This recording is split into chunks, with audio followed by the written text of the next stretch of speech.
Biker mice Welcome. from Mars. Yep, I couldn't resist. gotta start like that. Welcome to Fiery Discourse, your podcast for media featuring dragonesses, female dinosaurs, and other similar saurians and scalies. I'm your host, Ludmillanon, and with me are my co-hosts, Angron, Mathmachine, LuckyEevee, and Jordan.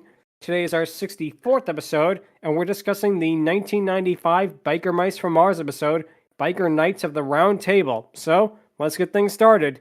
Now, as pretty much anyone who's listening to this podcast probably knows, TMNT was insanely popular in a way that a lot of TV shows at that time were not.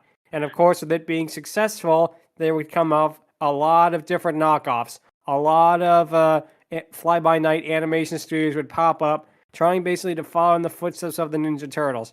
Some of them are better remembered than others. I feel like this is one that is particularly better remembered because it actually tried to do its own thing, and it wasn't just like, oh, let's just do like TMNT, let's do that sort of thing. It actually tried to go for its own aesthetic with the characters and with the art style, and I have to admit that it actually turned out pretty good. The thing that's interesting about this came out in 1993. That seems really like late to the party for trying to rip off Ninja Turtles, considering that it started in 87. You know? Yeah, I mean, a lot of others would be late to the party as well, but yeah, it's very interesting I've actually made the argument before that this is less a TMNT ripoff with the main characters at least, and more a Battletoads ripoff, which would actually match up with the timeline. It very well could be. Well could be. This absolutely feels more like Battletoads than it does like TMNT. Like, it's less toony, it's less bizarre, and it's a little more concrete than Battletoads, I'll admit. Even though the pacing feels like it was directed by, fittingly, mice. But we'll get to that in a bit. And also, yeah, it absolutely feels like a Battletoads sort of thing. It's a combination of the naming style for the main characters, the fact that it's a trio rather than a quartet, and just the overall rule of cool aesthetic. More cool. Exactly. Yeah. And it's interesting you mentioned that because the Battletoads only had a single pilot. They never got their own TV show. And you think because their game was so huge that they'd at least, try, but it only got a one-off pilot that didn't go anywhere. And yeah, they kind of just stopped the whole thing, which is kind of a shame because I think they would have been a lot of fun as well. But this is a really fun show too.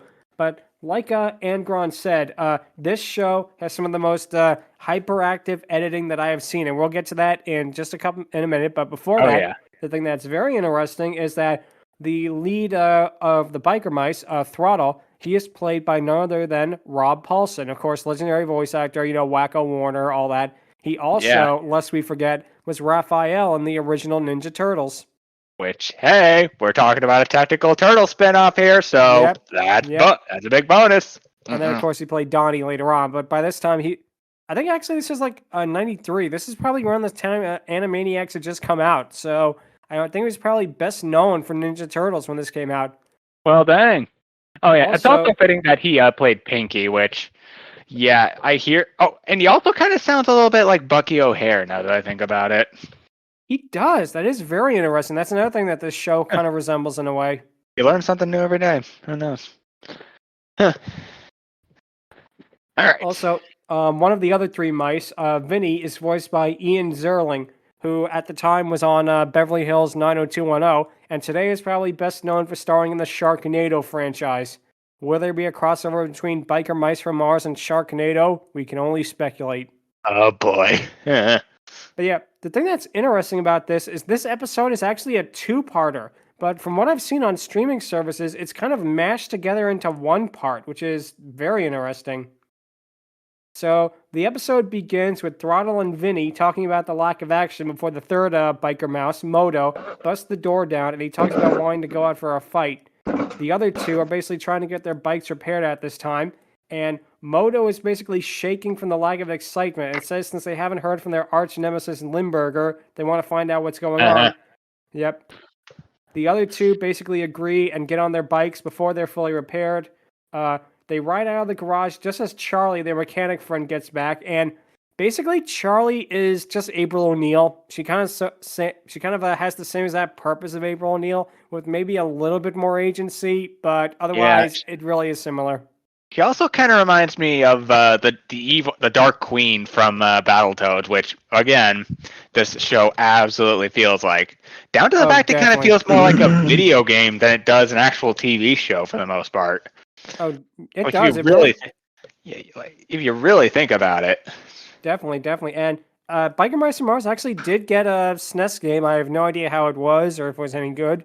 Oh, and nice. They did actually get a game. Huh? Oh, sorry. What'd you say? Sorry? The Metacritic. Oh, God. Yep, it's okay. Critic. But yeah, what happens is Charlie tries telling them that she wasn't able to put the weapons back in their bikes, and it's right here where the editing gets out of control. Because up to this point, it was a little hyperactive, but nothing too bad. But here, it just goes like from 0 to 60 in like a second. Because it cuts the three of them waiting outside, a garage opening up as henchmen in, to me, it looks like dune buggies. They chase them, the mice right away, and the henchmen fire on them. Now, all of this happens in the span of a second. It literally feels like when you do that, when you like speed up a movie or a TV show, it feels like that, but at its normal speed. And yeah, this definitely feels like it's the type of show where they want to get to the action as quickly as possible, which is pretty well done. I will admit that the animation on this show is really competent. I didn't even notice that many errors, which very surprising considering how even a show like TMNT would have like, Michelangelo speaking with Raphael's voice and that kind of thing. Yeah, very much so. So, as Charlie told them, the biker mice try to use the weapons built in their motorbikes, but nothing happens. The trio are cornered by the henchmen as the cold opening ends.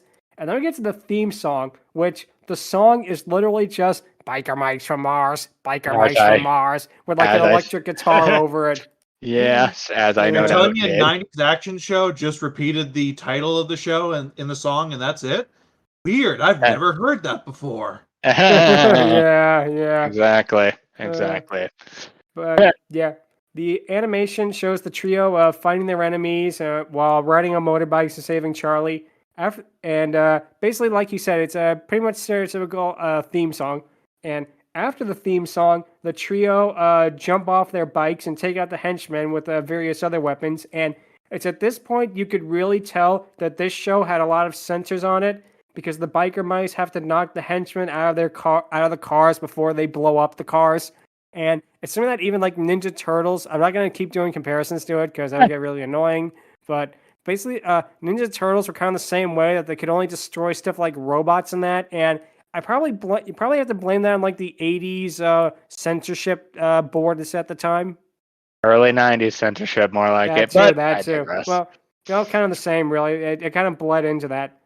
But yeah, after dealing with the henchmen, and again, this is when, keeping in mind, this is the first time that I had ever heard of this show, let alone seen an episode, so this completely blew me away. After dealing with the henchmen, the show then just cuts the trio bursting into a random office building. A laser pops out of the ceiling and begins to fire at the three of them before Vinny destroys it with his own laser gun. They then ride into a room that has a giant conveyor belt dropping what appears to be moon rocks into a giant furnace. And you're not going to believe what they actually call this. They call it tin, which... Yeah, it is not tin at all. It looks like giant, like stereotypical drawings of moon rocks, which I don't know if that was a problem with the overseas animation studio. But... Yeah, honestly, I would have been okay if they had called it cheesy moon rocks, and nobody would have ever been any the wiser for it. Yeah, I definitely can see that. But yeah, it's here where it also gets really weird, even weirder than it has been so far, because the biker mice ride in and they attack the henchmen. One of the henchmen is knocked onto the conveyor belt and he falls into the furnace, but then he's teleported to outer space. Now again, for someone that has never seen a second of this show before, I was completely dumbfounded. I had to actually rewind it like 2 times to make sure I actually saw that right. And I just had no idea what the hell was going on there. 90s! Yep. It didn't have to make sense. It just had to look cool. And I will give him this. It definitely does look cool. It kind of does, yeah. I mean, Yep. I've seen a lot of like. lived and died by the philosophy of don't think anything that's going on here. Do not turn your brain on. Just keep it off and watch cool shit happening. Exactly. I mean, the 90s with the biker mice, they basically just showed the comedy and action that they kind of brought in. I know the Turtles did a little mixture of a lot more, but with the biker mice, it was just mostly the comedy and the action because it's basically what it was back in the 90s for that. Absolutely. I beg your pardon. Actually, I would like some stability and some realism in my cartoon show about mice from Mars that ride motorcycles. Yes, exactly. Yeah. No, that's a perfect way to look at it. You don't try to analyze it. You just lay back and enjoy the ride, which Absolutely definitely does work. Yeah. Basically Charlie then shows up riding a suit. She rides in on a motorcycle. She carries a suitcase, which she knocks out several of the henchmen with. The henchmen destroy Charlie's bike, and they all jump into the furnace, which presumably transports them all to outer space. Throttle then hits the furnace with his ray gun as a green swirl appears on the screen, and then it's literally just cuts from a green swirl to them waking up in a beautiful, picturesque field as they wonder where they are. It makes me wonder if something was cut or that, because it just is such an abrupt change. But I guess in a way, it's probably the best way to show, hey, they went back in time. So Moto finds one. Real quick, another feature of this show that we aren't mentioning.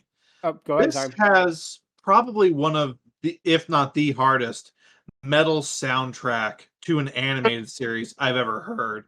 This show is incredibly metal, which makes sense because biker. Yeah, especially for the time period too. When you think about that, that's another very good point there. Yeah, I'll give credit that all in on the cool, and that includes the soundtrack. Every aspect of this is rule of cool. Yeah, during definitely. The Morse series of the original Biker Mice from Mars, there is a heavy metal song playing in the background for a character in the Biker Mice series that is so devastating and heartbreaking in the series. I've seen the episode, but it's just wow, you can believe how this show kind of fucked people up a bit on this one episode, but this one's more different. But they have good heavy metal music. Again, you're dealing with bikers who are just badass dudes. Yeah, definitely. And again, it fits the aesthetic. I think the reason why this show works so well, it went for a different aesthetic than Ninja Turtles. Look at something like Street Sharks, which really, if we're being honest, kind of ripped off the TMNT Lock, Stock, and Barrel. This tried doing its own thing, and it's all the better for it. It takes the concept, but the concept goes in such a different direction that even though it is technically a TMNT knockoff, you're not thinking that while you're watching it. Mm-hmm. Yeah, that makes sense. Also, thing about the music, despite it, it definitely works here, but honestly, I think they did it better with Flash Gordon, because despite it mostly being just that rock and roll, it kind of does it in a unique way where it may just be most of the soundtrack, but it does it in a way that makes it feel natural, like you're in a sci-fi world more or less. Not to say this doesn't nail it. I mean, after all, this is a Battletoads ripoff more or less. But yeah, I think Flash Gordon did it better. Yeah, I can see that. I can definitely see that. Yeah.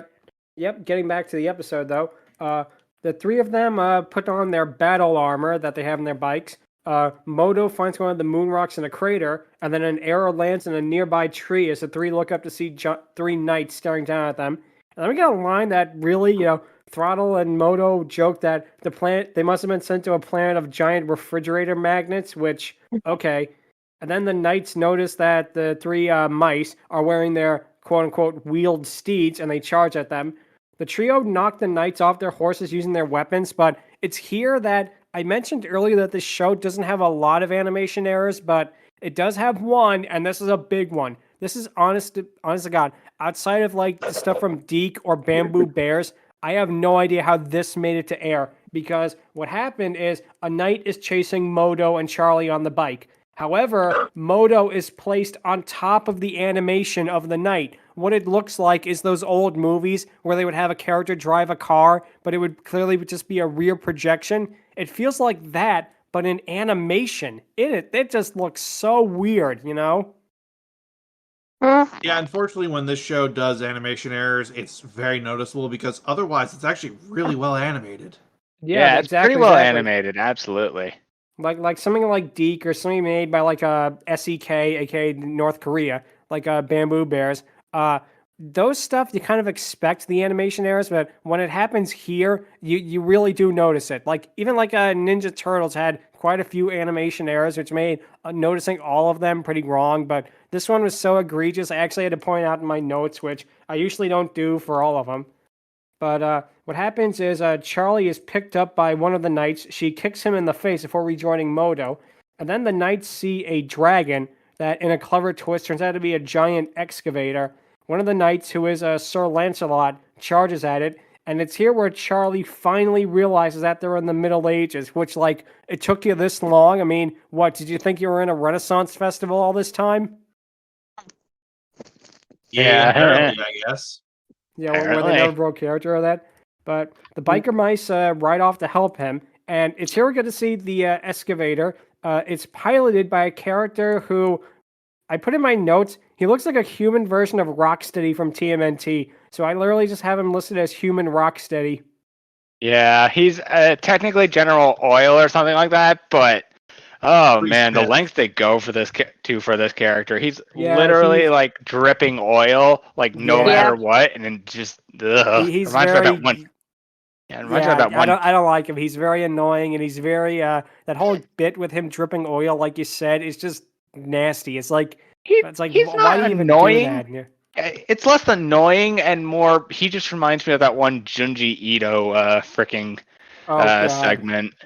And while he's not as bad as it, thank fuck. But yeah, he definitely. I think he's also voiced by the same guy who did the Phantasm's voice from Batman: Mask of the Phantasm, which really works here. That's cool. Sorry, who? He's voiced by Brad Garrett, actually, doing his stereotypical '90s voice. Wow, that is pretty good because I mean, Brad Garrett, great voice actor. Nice. So what happens is the biker mice blast a laser on top of the excavator, which causes it to go haywire. Lancelot falls off his horse and is almost crushed by the leg of it before he's saved by one of the biker mice. The trio then try to pull the excavator off the cliff, but the laser gun zaps the ground underneath them, causing them to fall. They just barely avoid they just avoid falling into the water because their bikes are linked to the back of it, and the excavator ends up pulling them out before they confront human Rocksteady in the cockpit. They destroy the excavator by knocking it off the cliff, and then we cut to the main villain called Limburger. He basically looks like a stereotypical gangster, again, like the ones you'd find in cartoons at the time, but it turns out, something that I did not know, and I had to actually look it up, it turns out that it's actually a disguise. He's really like a purple fish alien type of creature that wears a human disguise, and on one hand, I could see why they do this because it probably make animating him a hell of a lot easier, but at the other time, it's kind of weird because, again, if you're like me and you've never seen this show before, you have this guy like picking up worms and eating it, and it's like, what is with this guy's deal? Like that was my initial reaction to this, to seeing this happen. It'd be like if Krang from Ninja Turtles was just the robot body for like 9/10 of it, and you didn't even get to see him in the chest cavity. It's like Krang with the robot's body, but he's like, he's got the Tim Curry voice going on. Yeah, and there was a time he glued the human face that he had, and it was stuck to him, and he couldn't take it off for like months because it was stuck to his skin. Oh dear, it was kind of funny. Oh god, I like when they do stuff like that. Oh man! And the reason he looks like he does, besides the it's easier to animate aspect, the in-lore reason is, well, this series takes place in Chicago, which, I'll be fair there, if you're going to make a biker series, Chicago is pretty much it. It's because he really likes the aesthetic of 1930s Chicago gangsters, and you can see that's that. Clever. That is clever. I will admit that. That is a clever thing. Whoever thought that up, I'm going to be honest, whoever thought up of the lore of this show, they put a lot of thought in it, way more than they had to. And I'm glad that they do, because, again, it Yeah. really shows in the show. Yeah, it looks surface level dull, but if you really take the time to dig deep, hot damn, this really is like, this kind of feels like its own thing, despite being, you know, a TMNT / Battletoads ripoff, which, oh my gosh. You say they But put a yeah, lot of thought into it, but I- I'm about to do a counterpoint to that as well. Yeah. His species, the reason he's named Limburger, all members of his species are named after cheeses. That does not surprise me. Honestly, I'm a cheese person. So honestly, hearing that and hearing Lindberger, I'm just like, okay. But yeah, I'll be honest. First time I saw Lindberger eating worms, I was like, he's a scumbag, so of course he'd probably eat worms. yeah, same. Oh man, but honestly, the whole fish thing makes it work even better. Honestly, Definitely. So, a lot of the lore thing honestly just surprised me. Yeah. So now getting back to the actual episode, a group of knights basically approach the biker mice, and Lancelot shakes Moto's hand, thanking him for saving his life. We get a weird bit of a thing, and I'm going to talk about this later, but Lancelot starts flirting with Charlie, and he invites all of them to go to Camelot. And we then cut to a medieval castle where we get to see basically a human Rocksteady clean him off with a tapestry on the wall. The goon asks when they can go back to Chicago, and Limburger is lamenting that they need tin ore that only exists in the Middle Ages and that. And of course, here we have the aforementioned worm-eating moment. And then we get a character who, to me, just made me laugh so hard. A door opens up, and this mad scientist dressed as a wizard shows up. Now, this guy, I don't know if it's intentional or not, he looks and sounds like the Cryptkeeper from Tales from the Crypt. I had expected him to say something like, "The biker mice from Mars will never get hacked to Chicago Ghost." Oh gosh. I think they meant to do that because also like it's again we're talking the 90s. The also part of the series that the Cryptkeeper series was kind of like almost dying out. So yeah, we have the rip off the biker mice coming into the new era. So I think their idea for this character for Dr. I forget what his name is, but it's in my brain somewhere. I literally called him Dr. Cryptkeeper in my notes because he reminded me of the guy so much. But that's what I think. That's what they were going for with this character because he's like literally funny. He's more better than the oil greaser that works with Limburger because he's like more funny and he's just. You just want to laugh with him. He's so funny. Yeah, again, he's so comedically evil. Well, I know, and like I say, I think the reason I laughed so hard is I just kept imagining him as the Cryptkeeper, like every other line of it being like a pun with like death or like murder or like wordplay. Every single line would be like a horrible pun, and it made watching him a lot of fun. Honestly, he kind of reminds me of Dr. Neo Cortex's interns from Crash Bandicoot, down to the voice even, which honestly makes it even funnier for me. Oh, wow. I can definitely see that. Yeah, honestly, it kind of also comes down to hearing their voice as well. Like the freaking scientist and the interns kind of have the same voice if you really stop and listen closely. Yeah. It's funny. I could definitely see that. Yeah. But what happens is Limburger reveals that he brought storage of gasoline with him, and he notes because there's no way to find oil in the Middle Ages, the biker mice will eventually run out of fuel. And then we cut back to another castle, which turns out to be King Arthur's, and the biker mice ride their motorbikes through the Great Hall. Lancelot presents them to Arthur and Guinevere. It's here where Charlie is dressed in a stereotypical princess outfit, and I'm not going to lie, she looks really good in it. It actually suits the character design. It doesn't seem like, they took this character model and they just put him in an outfit that doesn't fit them. For some reason, they actually stylized it to where it kind of works.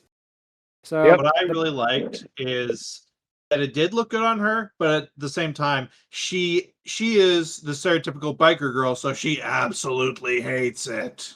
That too. That is a very, very good point right there. I'm sorry I had to mention it.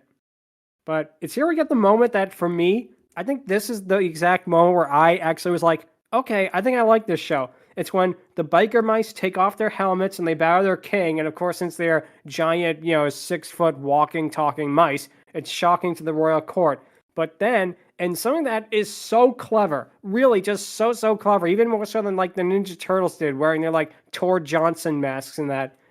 Charlie manages to save them by claiming that they are put under an evil spell and turned into giant mice.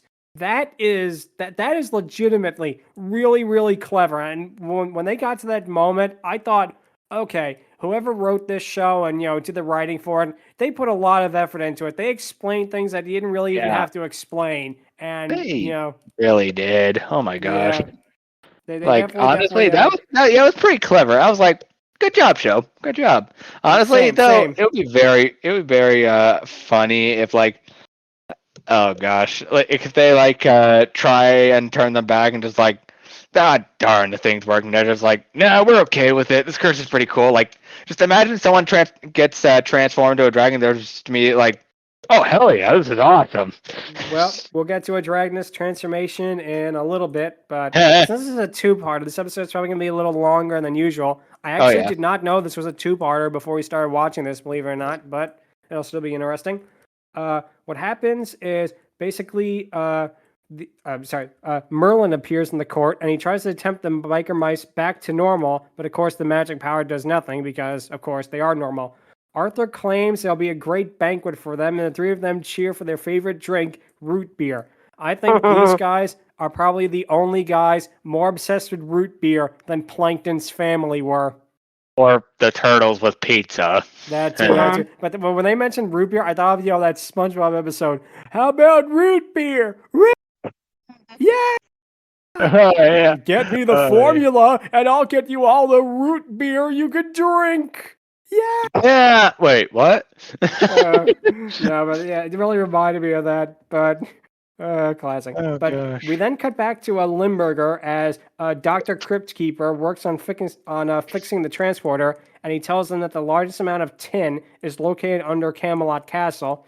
And we then cut back to Camelot Castle with a royal banquet underway, and the knights. And here, this is something that, again, really impressed me, that the royal banquet is not like what you'd find on other shows, it being very proper and very, sophisticated. This is just like a total, like, anarchic mess, The knights are, like, fighting each other. Yeah, the knights are fighting each other for food and, like, belching, generally being uncouth. And it is true to life. It is actually, accurate. I am very shocked absolutely. This is absolutely the medieval times. This is the Dark Ages, after all. A cartoon called Biker Mice from Mars got more medieval accuracy than a lot of big-budget motion pictures did in terms of how they acted, but there you go. Speaking of accuracy... Because the mice are bikers, so during this entire feast, they're like, my people.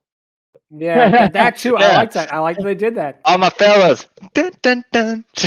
Oh, man. But yeah, it's funny. Speaking of accuracy, it's funny that this show got medieval accuracy right. While we also got something like Mary Pope Osborne's Night of the Ninjas getting Shinobi and a true-to-life historical Japanese event right as well. I forget the name specifically, but it's basically the night where the samurai invade the ninja home. It's a bunch of stuff, but he got that right, and she also got down the freaking ninja freaking semantics, except for the black thing because the 90s. But anyways. Yeah, I get it. But anyway, Vinny then tells the cook to brew them some root beer while Merlin is analyzing Throtto's motorbike. Again, one thing to show how talented the people on this show were. There's an animation error when Charlie walks in the room. She kind of steps over herself in a way, but the actress says it with like an ad-lib saying, oops, I'm fine. Like she tripped. And they took like what was an animation error that really, probably would have been noticeable, and they actually managed to make it into like a logical part of the episode, which, again, kudos to the showrunners for noticing that. Very clever indeed. Very, very clever. So Merlin plans on using his alchemy to make gasoline for them before disappearing. Moto then returns to bring them all root beer while Vinny duels with Lancelot.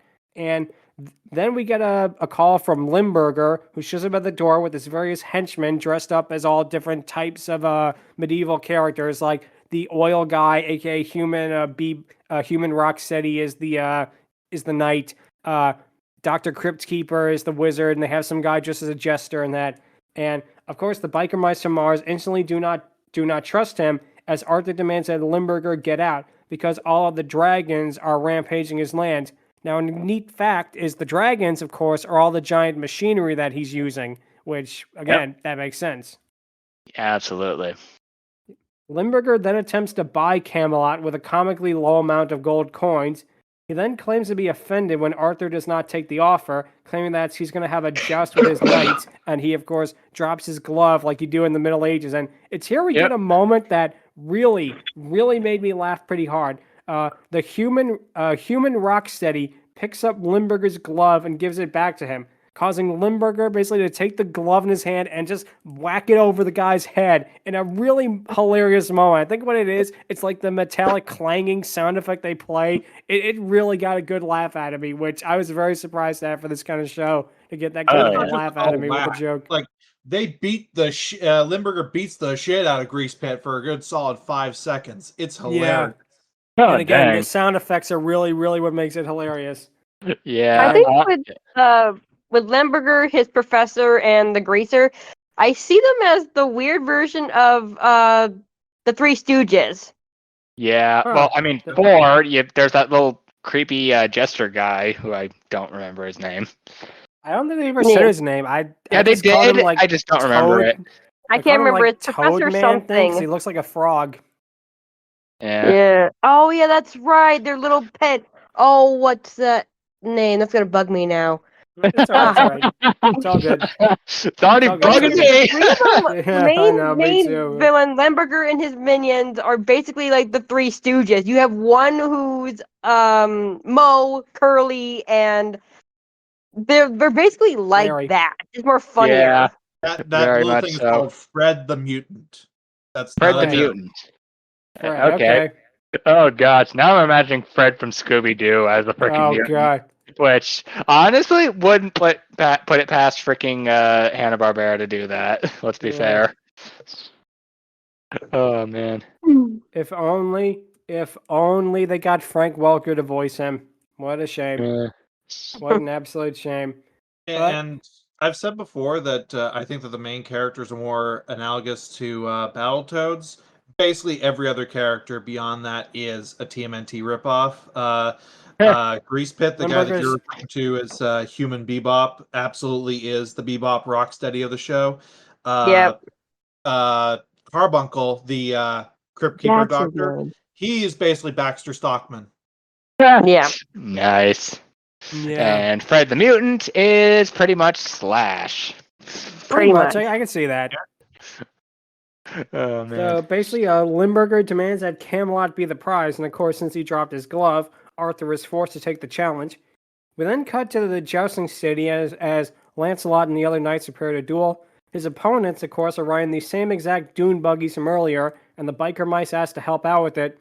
Lancelot then claims that he could easily take them on himself and rides off, and of course, all the knights are quickly knocked down by the lasers that they have on their dune buggies. Limburger then prepares to take Camelot for himself, but the biker mice show up on their motorbikes, and they prepare to challenge his henchmen. And Charlie tells them to be careful with their gasoline usage, as Merlin seems to have trouble making more. And, of course, the biker mice, being the badasses that they are, and now that their bikes actually have their weapons in them, they easily take out the henchmen. But, of course, Limburger is still confident that Camelot will be his eventually. We're going to see a Charlie run off as Limburger reveals that, surprise, surprise, his knights were just killer robots all along. And it's here where part one of the two-parter ends kind of abruptly, in my opinion, where it just, stops. It's like they reach the midpoint of it, and they're like, okay, that's done, lunch break. And this really didn't even have to be a two-parter. I feel like you could have just had this as a double-length episode, as one episode. Because to cut it up like this is really weird, especially because when part 2 begins, it just picks up immediately with the biker mice riding up their motorbikes into the tower. I can imagine a kid who saw part 2 without seeing part 1 would be incredibly confused by this.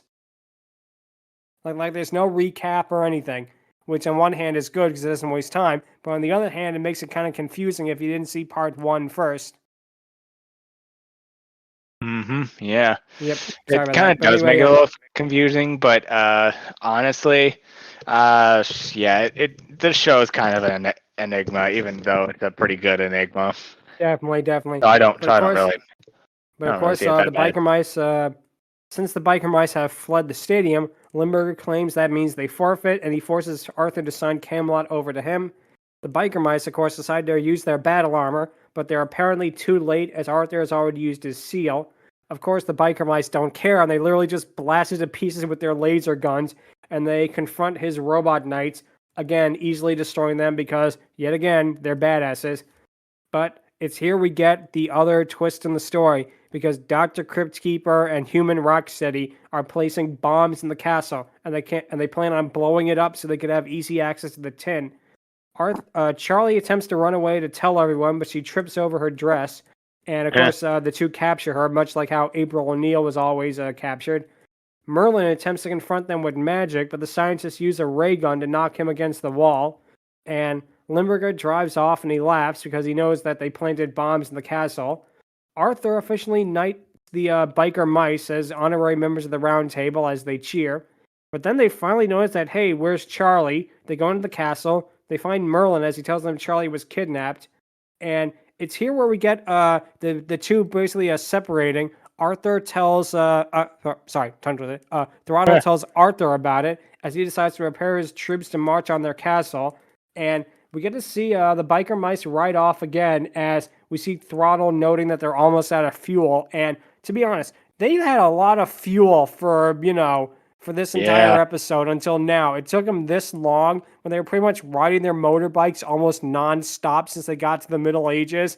I'm really shocked they didn't run out like half the episode ago. Yeah, this is something like the fifth time they've mentioned, oh, hey, we're low on fuel, guys.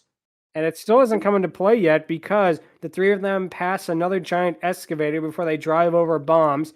The three are knocked off and fall into a pit where a bulldozer prepares to bury them. Now, it's here where you think that would be the cliffhanger from like part 1 to part 2, but no, they almost instantly burst out of the ground and they attack the henchmen. The bulldozer basically goes out of control and nearly crushes Moto before a raven lands on top of it and it stops. And it's now where we get finally, after all the nonsense that we've already talked about, we finally get to talk about the character that will be our Dragoness, because the Raven transforms into Morgana Le Fay, who, again, in a nice touch, she's accompanied by Mordred, which not a lot of people get right. I give them credit for that, too, that they did their homework with Morgana and Mordred.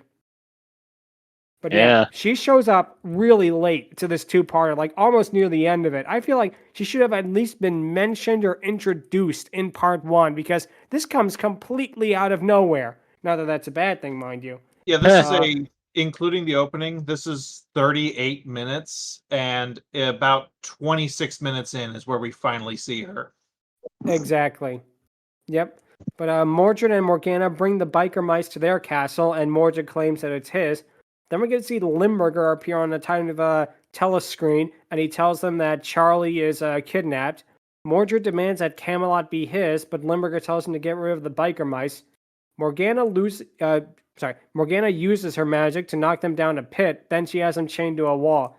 And it's here where we get this moment in particular, really just shows how, like, the biker mice from Mars, the formula seems to be the biker mice get in an inescapable situation. But then they just get out of it 2 seconds later. It's like earlier on, they were going to be knocked off the pit by the giant excavator, but then they managed to be dragged out by the excavator. They were going to be buried alive by the bulldozer, but nope, let's just have them burst out of the ground after 2 seconds. And here, they managed to pick the locks by using their tails, which, okay, sure, why not?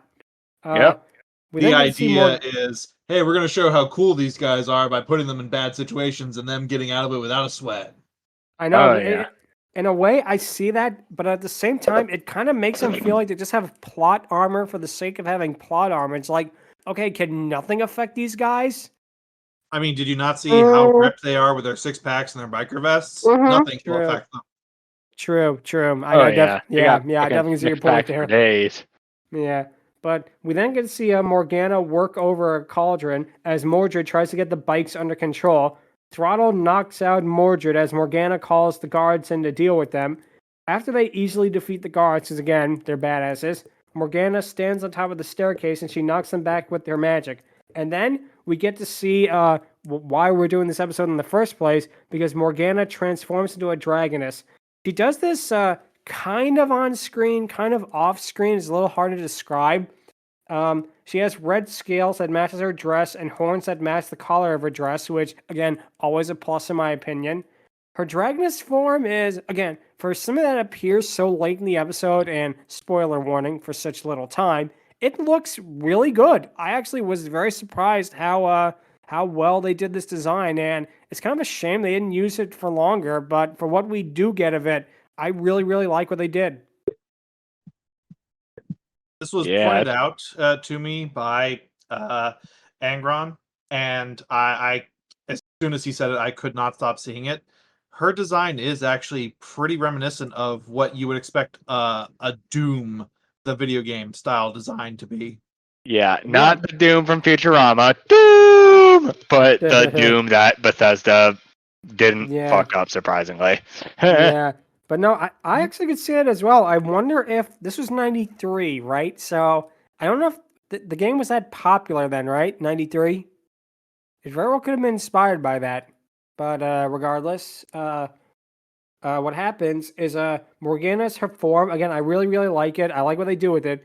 She then breathes green fire at them as Mordred picks up one of their ray guns and fire at it. And Morgana can actually speak in her dragoness form with a somewhat deep and a distorted voice, which, again, always a huge plus in my opinion. And it's kind of funny. This is the second week in a row we're talking about characters in a medieval setting with a person who transforms into a red scale dragon with a distorted voice, and in a quasi medieval setting with characters who do not originate from the Middle Ages. It's very weird how that kind of works out.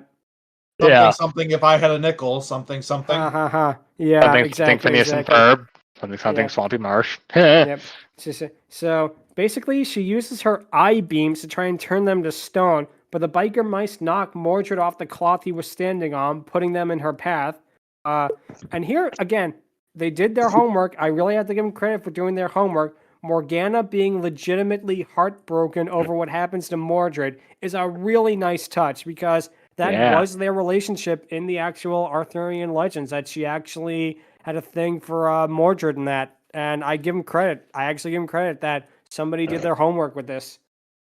So, of course, since she's so enraged by this, she then attempts to attack them, but Throttle just takes out a shield and it bounces off her and turns her into stone. Again, for me, it just feels like she gets maybe about a minute of screen time, which is a lot more than a lot of the Dragonesses that we've discussed in the podcast. But at the same time, it feels like she was almost underused. I think it would have been cool if, she could have been seemingly defeated, but then she came back for like one final confrontation after they dealt with like Limburger or something like that. Or she could have even tried to overthrow Limburger to become the true like ruler of the land or something. I don't know. It just feels like they had a cool concept, and then they just stopped it. They said like, well, what do we do with her once she turns into a dragon? I don't know. Let's have them get rid of her. We got to finish this by lunch. That's what it felt like to me. It felt like they had a concept, but they didn't flesh it out nearly as much as it should. Now, with that being said, she was a fantastic dragoness, and spoiler, I'm probably going to have to give her a pretty decent score on the Dragoness Scale, because she ticks all the boxes for me, basically. Right.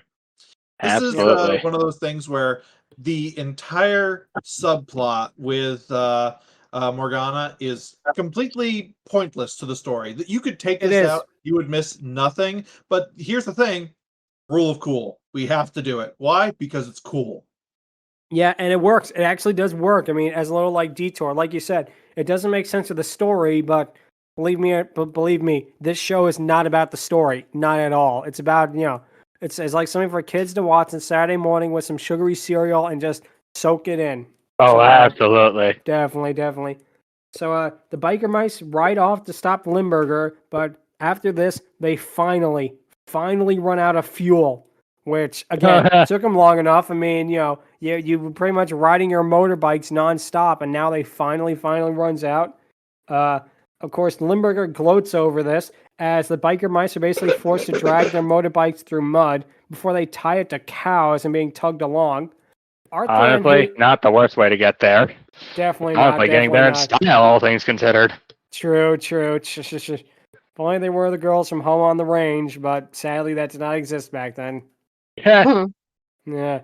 But what happens is Arthur's men and the catapults are trying to attack the castle, but it's doing nothing due to a force field. And then the bikers, the trio arrive, and they decide to ride on top of the catapults into the castle. They blast human Rocksteady with their lasers, and then, even though they literally just said they were out of fuel like 2 seconds ago, they drive on into the castle. Like I said, it's something that just comes completely out of nowhere. It's like 2 seconds ago you said, oh, they don't have fuel, and now it's like, oh, now they have fuel, and now they can drive in the castle. It's, again, rule of cool, I guess, you know? At least I give credit to the fact that they did have a justification for this. Merlin popped in and was like, aha, I have finally invented this petroleum thing, and gave it to them, and that's how they got their bikes going again. Oh, right. I'm sorry. I must have, sorry about that. But what happens is, of course, is the group try to find Charlie, but they only meet a dead end.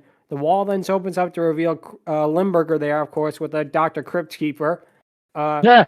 Basically, Cryptkeeper. Yes.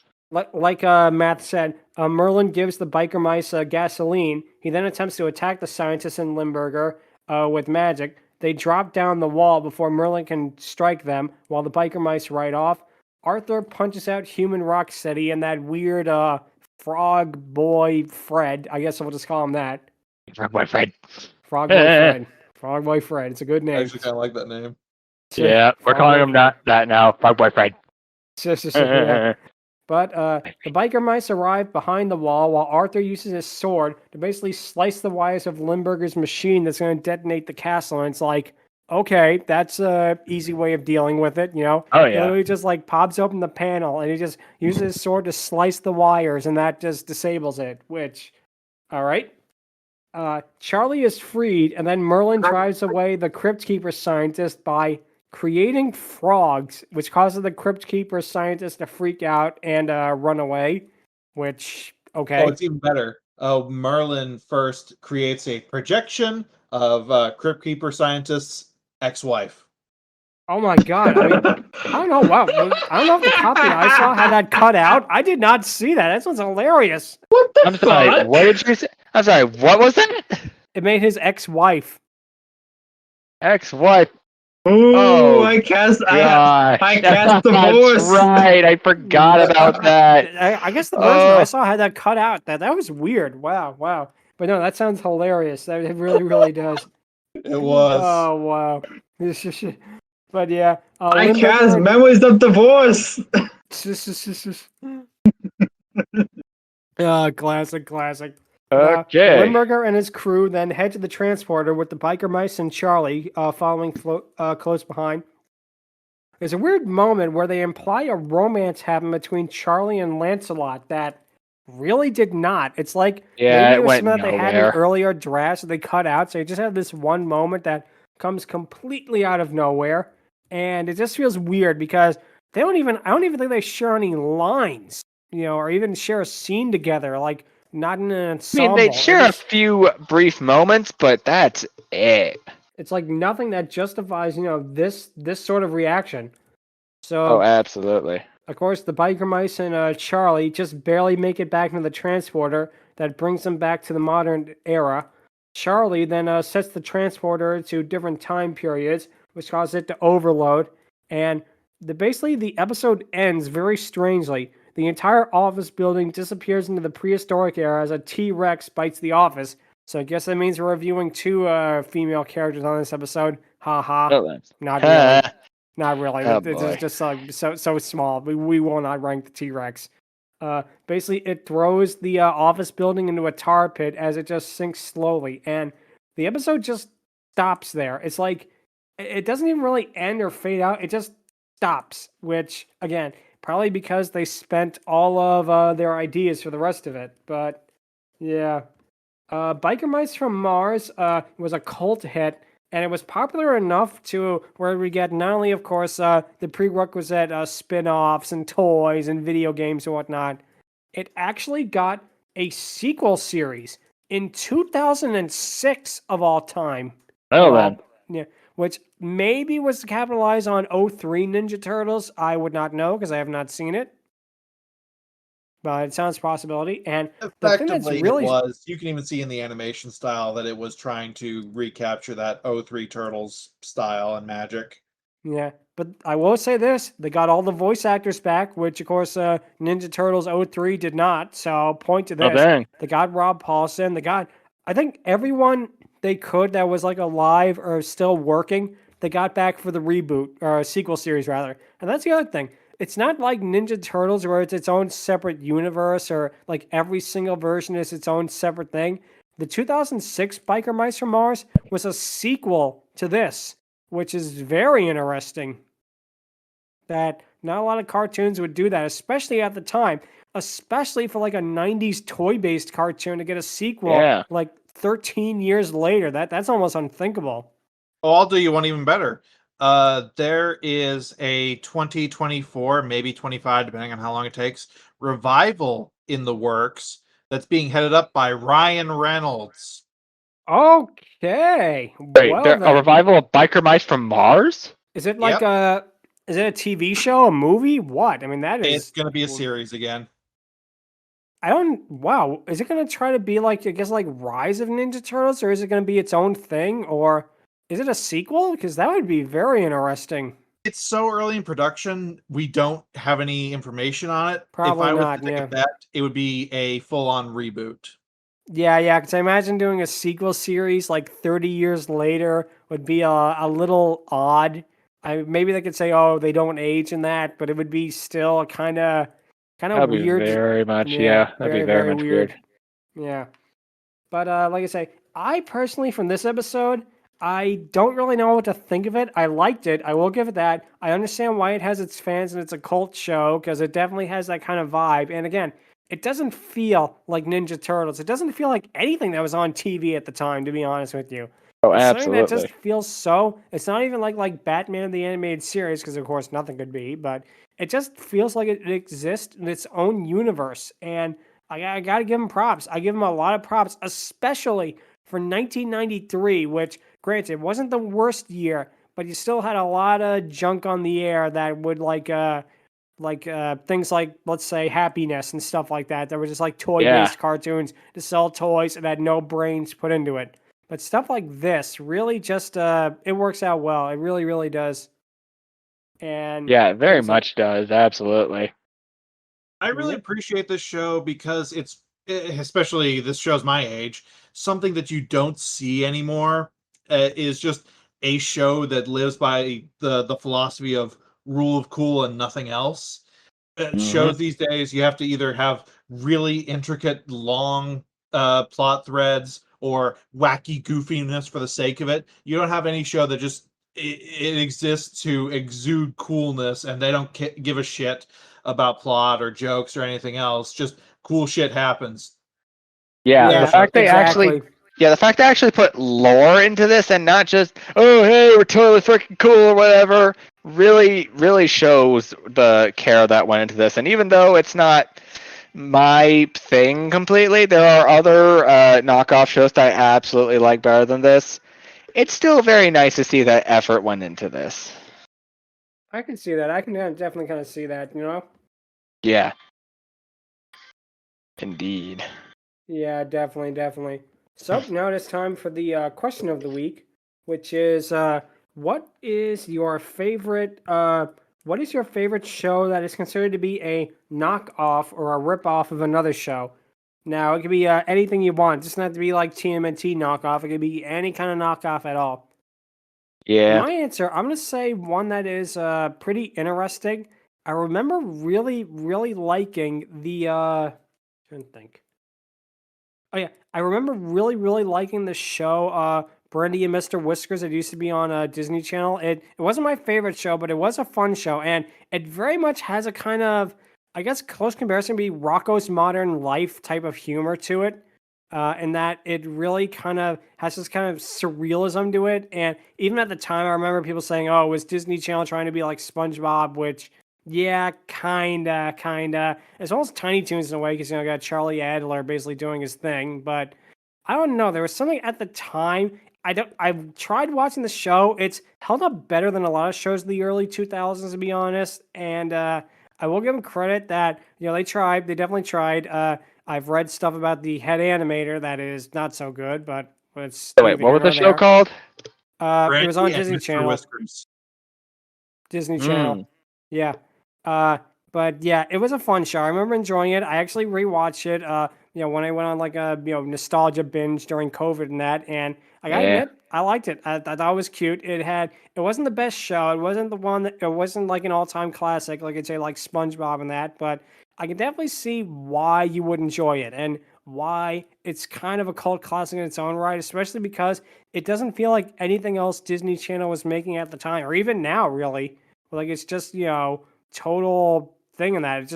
It's like they basically just got a guy to do this show, telling him do whatever. We're gonna look the other way, and they did, and it worked.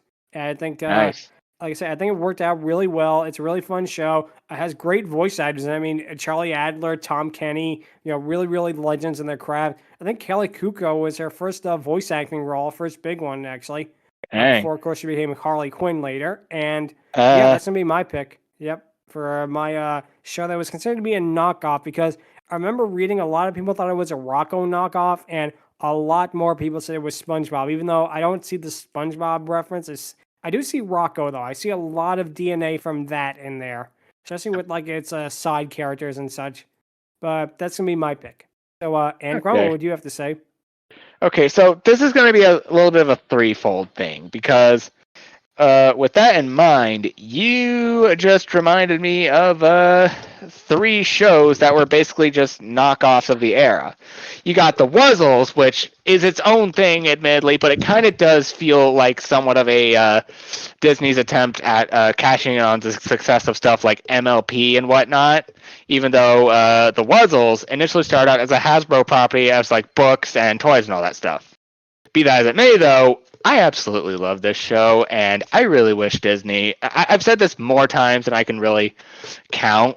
Okay, not that many, but I've said this enough to where I really think the Wuzzles should get a continuation. It has such a nice premise. It has very amazing characters. I've praised Joanne's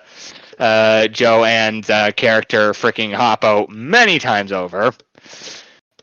But anyways... But yeah, I'm definitely going to do that. I'm also going to do a surprise one that's a little more recent, but is still very much a very interesting pick nonetheless. Invincible, the series. It's already a knockoff comic series based off of other superheroes like, say, Marvel and DC, off the top of my head. But yeah, it's so distinct and ultimately just...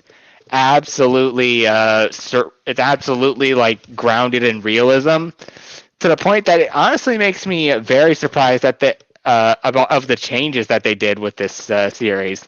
Like hell, there's this one episode in the more recent season 2 where they actually kind of poked fun at like animation for the most part. It's kind of funny.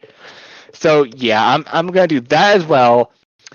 And for this last one, in the spirit of the TMNT knockoffs, more or less, I'm absolutely going to go with Mighty Ducks, hands down. Like, yeah, I love... that was a good one. Yeah, continue. I was going to say, all 3 of your choices are really, really good. Like I say, yeah. Wuzzles is a great show. And yeah, Mighty Ducks, generally, that is a really underrated show. Great character design, too.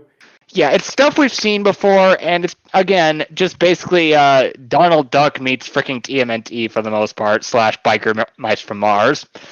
But I'm sorry, it's so cool. I was very interested in this show whenever I saw the commercial for it on the Disney VHSs that they show at the elementary school. But when I finally saw it, I'm pretty impressed. I absolutely love all the stuff they did with it. They got Tim Curry for this. Freaking Tanya in the show is absolutely my favorite, hands down, an underrated waifu. And overall, like, I really enjoyed this show. It's not bad. It's definitely stuff again we've seen before. It's nothing really new, but man, even though its name is based off the hockey thing in name and theme sort of alone, it's pretty fun, and I'm very glad I got to see it a few years later. Yeah. Like I say, if only, like I say, they made a Mighty Duck movie that had this instead of, kids playing hockey, but what can you do?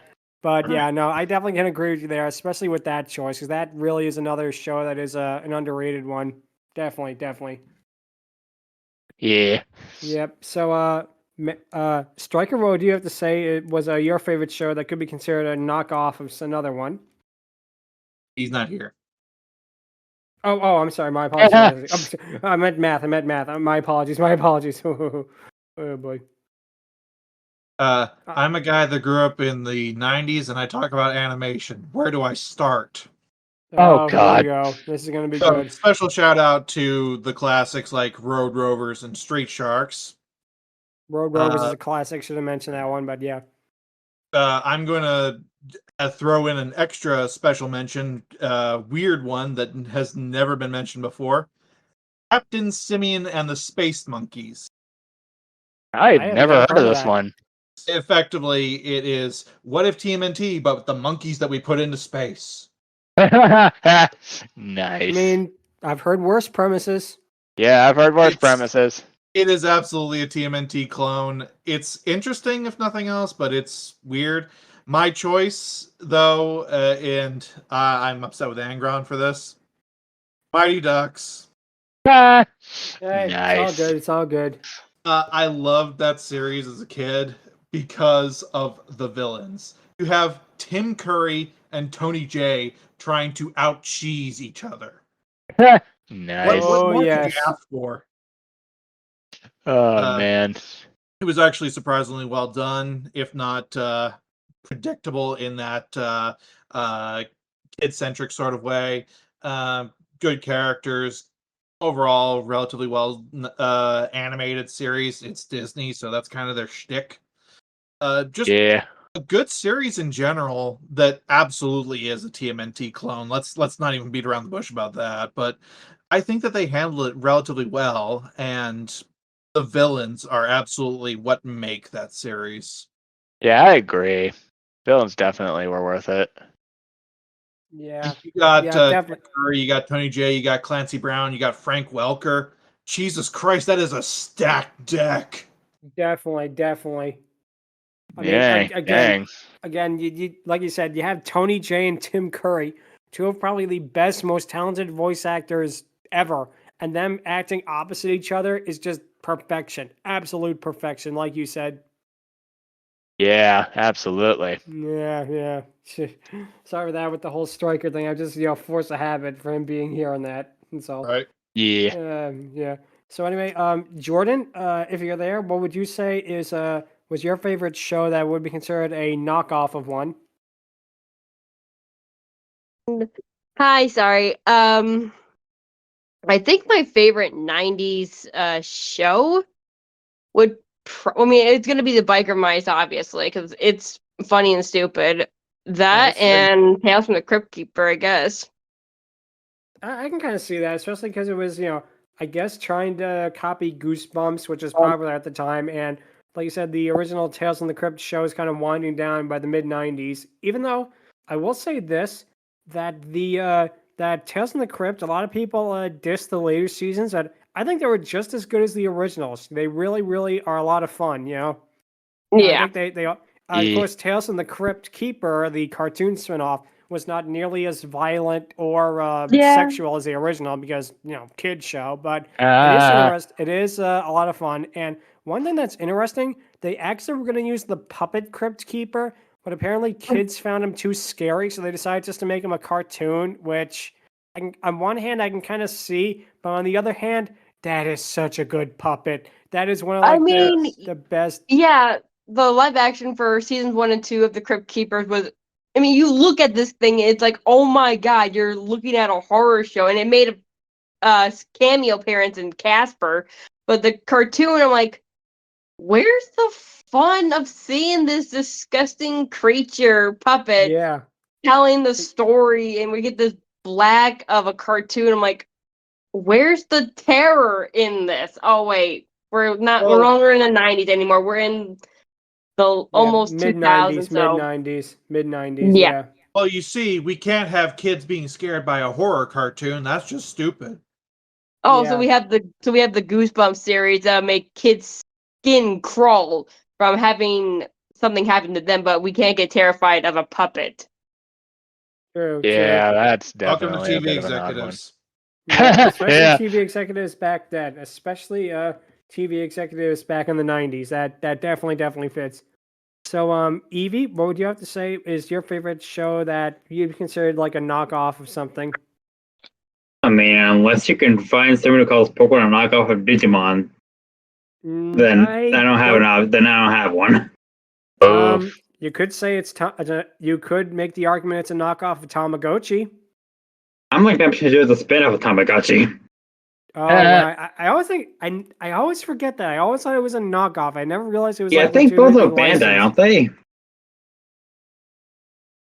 I believe you might be right. I always make that mistake. I always think it was like a knockoff of like Tamagotchi, but no, I think it was Bandai. You're right. Yeah, it is Bandai. So Digimon is just the much more popular spin-off. True. Actually, there is one thing that you could absolutely do, possibly. Yu-Gi-Oh! Is not necessarily a spin-off of Pokemon, or a knockoff of Pokemon. It's technically more of a knockoff of JoJo's Bizarre Adventure. Not as Crusaders, but still. It's something. Okay, but I don't watch Yu-Gi-Oh! Fuck. Okay, I watch an episode of Yu-Gi-Oh! I only watch other people play Yu-Gi-Oh! No, that's alright. You can do Monster Rangers. That's kind of a knockoff. True. That's true. So, all right, we'll just mark it down for that. Now it is time for the patent-pending Dragoness Scale, where, of course, you rank the Dragoness from 1 to 10. We're going to talk about, of course, Morgana Le Fay from Biker Mice from Mars. Now, despite the fact what I said earlier about her having such a short and limited amount of screen time, I think she's only on for like a minute in her Dragoness form, and like what is a 38-minute episode. I really liked her. I liked that they got a lot of things right with her. They did good with the animation. They did good with the design. They did good with the voice. They did good with the way her personality still shone through. But basically, she has every single thing perfect that I really like in a Dragoness. But the only thing I have to say is, again, they really, really underused her. Granted, that what we got out of her was fantastic, but it really left me wanting. You can play a drink game with how much we say that. I guess so, yeah. Yeah, I guess so. But although I'm pretty sure you would actually die. True. Well, that's true. But yeah, like I said, it really is a shame with her. I really felt like she needed maybe at least like 2 or 3 more minutes of screen time. But with that being said, granted, for the ratio that she was in the episode compared to how good she was, I'm going to give her a really high score of 8 out of 10, which I know seems really high, but she ticks all the marks. She has like no drawbacks to her. The only thing I can find wrong is that there wasn't more of her. But I feel like just the lack of time that she got, especially in her Dragoness form, it hurt her. It actually did hurt the score just a little bit. If she was on for 2-3 minutes longer, she might even have gotten a 10, because that's how good she is, at least in my eyes. Yeah. Certainly interesting, to say the least. Definitely. So, Angron, what would you give her? I'm going to give her... So, you said a 9 out of 10? 8. I said 8. I'm also going to give her an 8 out of 10. Yeah, short length aside, the design reminds me of Doom, which is very much a good thing. And yeah, she does very much come out of nowhere, which is not a bad thing, but it honestly does kind of, like I said, the fact that this happens and the fact that I said earlier, it makes it feel like a video game, which, again, Battletoads, but does make it work in that regard. And I absolutely love the character that she does here. She remains more or less stable despite being a dragon, which, yeah, mad props. So, yeah, I'm definitely going to give her an 8 out of 10 as well. Nice, nice. So, Math, what would you have to give her? I'm gonna go 8 as well. Love the design. It's as has been said multiple times now. It is very reminiscent of Doom because metal. And Yes, yes. I did like the touch that her stone laser eyes are actually from a spell rather than just we decided to give her this because. That's clever. Yeah. What really does kill it for me is, well, yes, the short length. It's she's a dragon for a minute, and she's actually in the show for all of I think 3 minutes. But I'm kind of breaking my rule with the show by saying this. It's completely pointless for her and Mordu to be here. But they serve no purpose. You could have cut them entirely from this, and you would have lost nothing. Which I've said multiple times, stop turning your brain on, completely turn it off, watch cool things go burr. The fucking video game. Play it. So yeah, it feels weird that she's here. It's great that she is. It was a nice touch. Worked really well for the scenes that she was in it. It's just one of those things of, why did you put this in here? Well, why ever they did that, I'm very glad that they did. Rule of cool, man. That's all I can say. Definitely, and yep, it just shows how being cool can get you that far, and really good score so far. Jordan, what would you have to give her? I'm gonna agree with everyone. Basically 8 out of 10. I mean, for a medieval girl like me, who I know why they had to add her, she's literally the sister to King Arthur, and every medieval thing, she's got to be in the episode.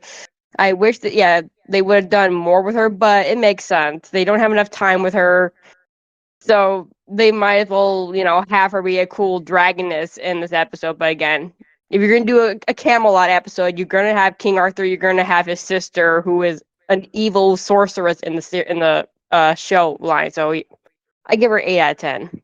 Yep, I definitely get Nice. it. And Evie, what would you give her? I guess 5. 5. All right. Any particular reason?